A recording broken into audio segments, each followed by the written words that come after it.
Nawr, i ni wedi bod yn gweithio'n galed i ddysgu'r berfau yma, a beth ni'n mynd i wneud nawr yw, ni yn mynd i roi y berfau i gyd, a'r rhai sydd yn y sach, mewn i beiriant. Ydych chi'n cofio beth yw enw'r peiriant? I ni'n defnyddio i droi y berfau i'r gorffennol. Emily? Y peiriant, ais, yma gyda ni rap nag oes e. Chi eisiau canu y rap gyda fi ar ôl 3? 1, 2, 3.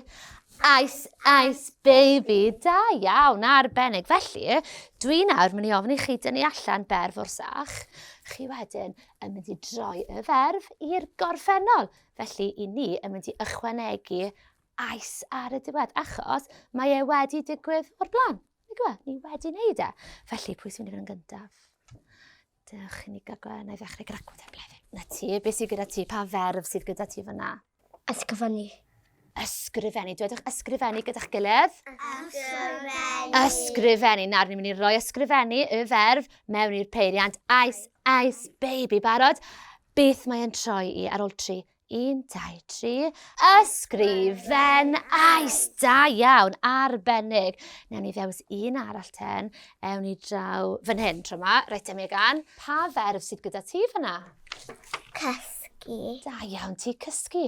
Nawr ten, chi'n barod i roi y ferf yma yn y peiriant beth? Ice. Barod? 1, 2, 3. Cysg ice. Nawr. Cwestiwn, os yna rhywun yn gallu meddwl am sut ni'n gallu rhoi y ferf gorffennol ice, cysg ice, mewn brawddeg i Miss Niclen. Noah. Cysgais yn y gwely. Cysgais yn y gwely, mae hwnna'n super da iawn. Ydych chi gyd yn gallu dweud y frawddeg na gyda'ch gilydd ar ôl 3, 1, 2, 3. Cysgais yn y gwely. Da iawn. Reit, Emily, ti sy'n nesaf de?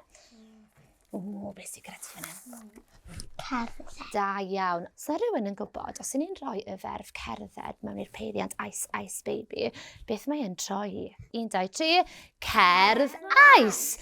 Thea, wyt ti'n gallu meddwl nawr am frawddeg yn defnyddio cerdd ice?